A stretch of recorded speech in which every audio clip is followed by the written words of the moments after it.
Seigneur, shalom, shalom dans le nom puissant de notre Seigneur Jésus-Christ.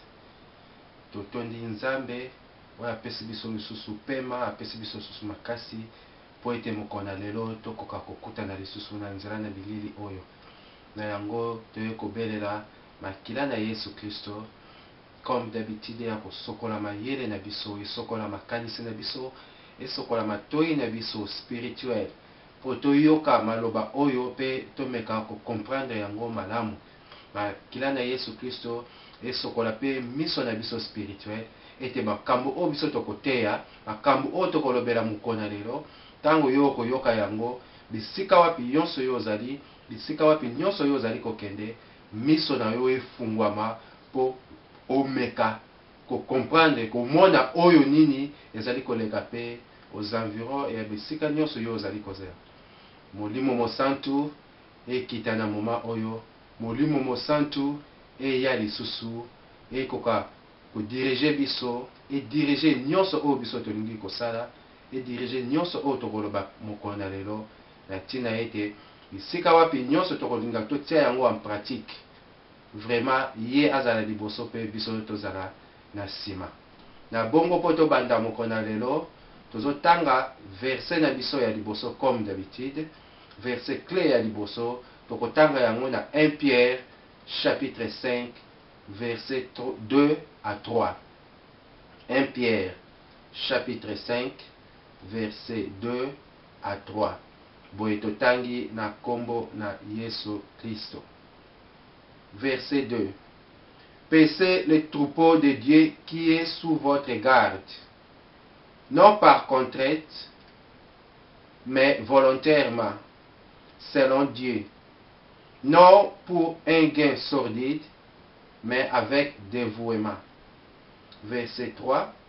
Non comme dominant sur ceux qui vous sont échus en partage, mais en étant les modèles du troupeau. Kombo na Yesu Kristo e kumbama lisusu na nzela na maloba oyo. Poto banda na poya liboso, tolingi tomeka nanu kobanda na phrase ya suka oyo balobi, paissez les troupeaux de Dieu qui est sous votre garde. Troupeau de Dieu, brebis ya Nzambe oyo apesi bino bokengela. Bozalo kwa ba surveillant, bozalo kwa ba berger, bino bozwa soin ya ba brebis ya Nzambe. Soki balobi paître ezali ko nourrir, paître ezali ko pesa bilei na kolia, donner à manger, paître enseigner, paître ekoki koloba pe prendre soin.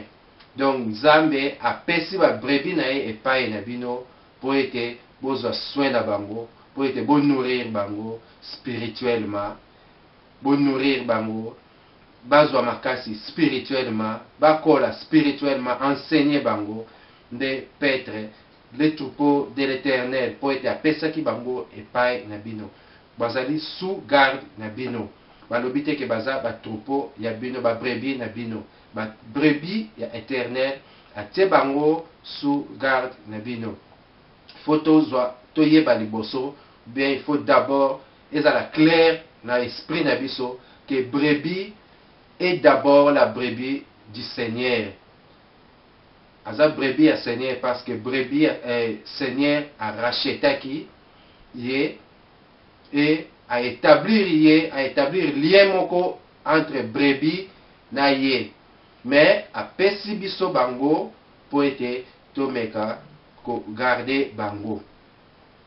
Soki totali na Bible, Yesu Kristo na ba mikolo na ye ya suka, parmi ba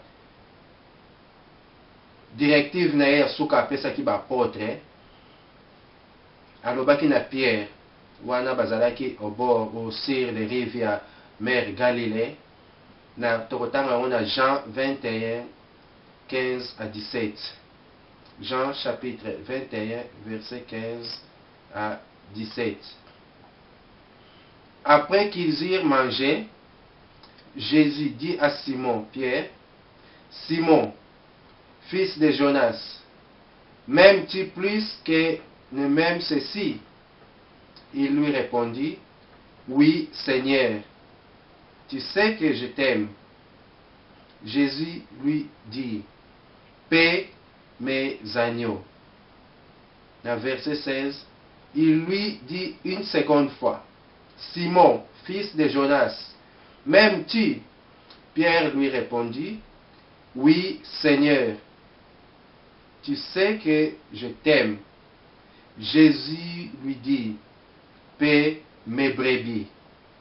Dans 17, il lui dit pour la troisième fois, Simon, fils de Jonas, m'aimes-tu? Pierre fut attristé de ce qu'il lui avait dit pour la troisième fois. M'aimes-tu? Et il lui répondit, Seigneur, tu sais toutes choses. Tu sais que je t'aime. Jésus lui dit, paie mes brebis. Soko la na ba verset nyonso eloko tolingaki kozwa awa to retirer na ba verset nyonso misato oyo ya liboso Yesu ayebisi Pierre paie mes agneaux. Ya mibale na verset 16 alobi na ye paie mes brebis. Pe ya suka aye koloba na ye lisusu paie mes brebis.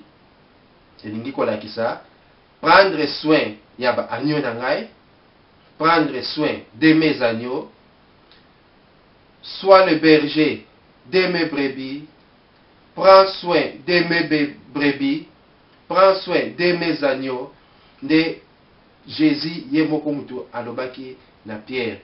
Ya mwana tozoloba awa que ba brebis baza d'abord ba brebis ya Seigneur.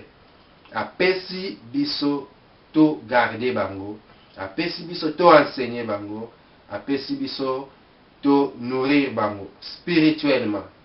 Donc un ancien est un surveillant spirituel. Oya landaka biso mingi okoyeba ke tolobaki soki tozolobela ancien awa tolingi koloba ancien te ndenge bazozwa mo na église lelo ke ba ancien baza seya ba pasteur ba ancien baza non tozozwa ancien awa tozoko englober batu nyonso oyo baza en charge ya église corps du Christ lelo. Donc ozwi ba 5 ministères nyonso elo bami na Bible ozwi bato misusu baza na kati na église bazo travailler pona avancement ya église. Un ancien va s'occuper en détail de chacun des brebis selon son ministère. Donc, le ministère est différent. Muto na muto. Oyo abenga mi ancien. Oyo toko benga awasiko berger. Pour tozolo ba brebis. Okomi berger. Donc, okozwa soin ya ba brebis selon ministère na yo. Ministère oyo nzambe apesa kiyo. Un ancien n'est pas un intermédiaire entre les brebis et le Seigneur. Non.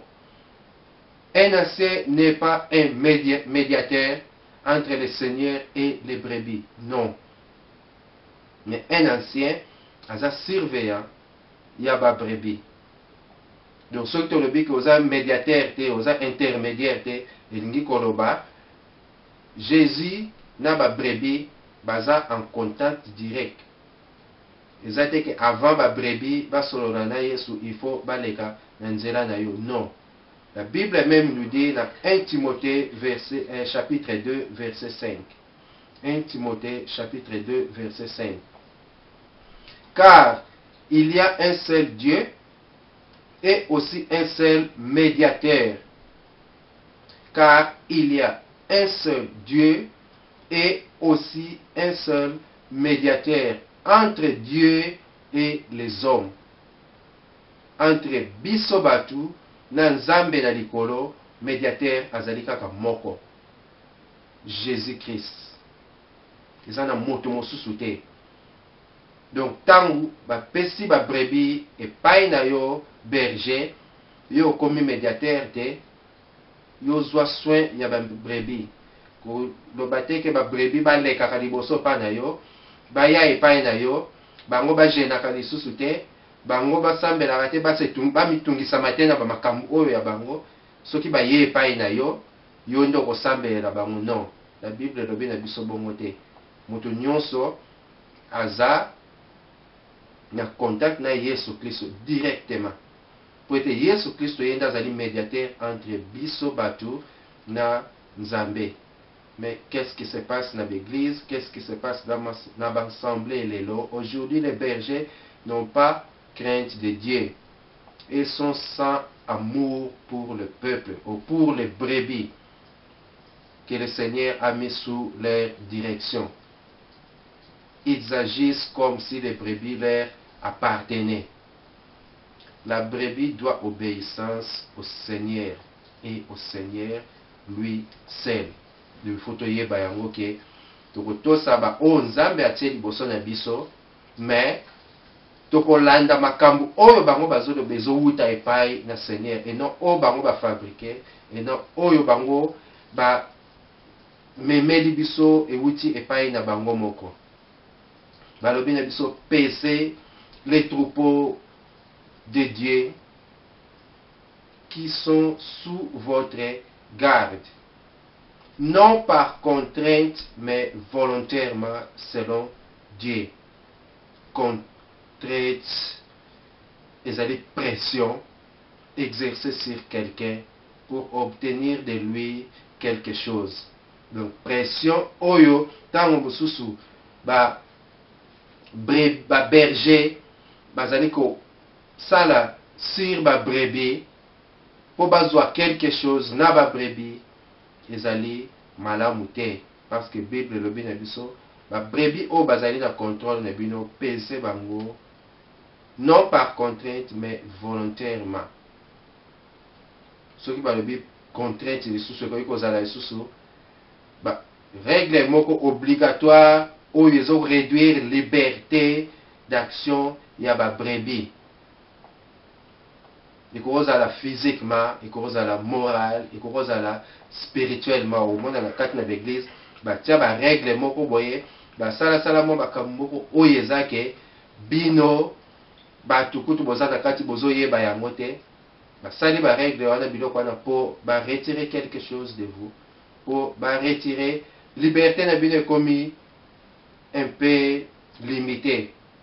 Au moins na kabatu mususu likambo nyonso pasteur alobaki, mosali na Nzambe alobaki, bosani ke mosali na Nzambe pe doit obéissance na Seigneur.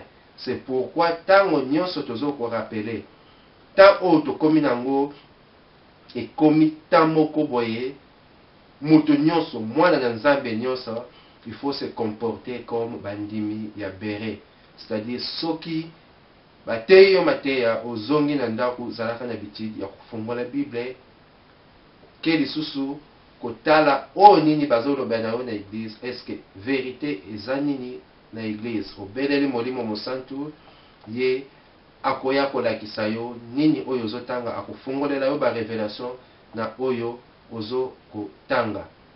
Yesu alobaki na Jean 10:11, je suis le bon berger.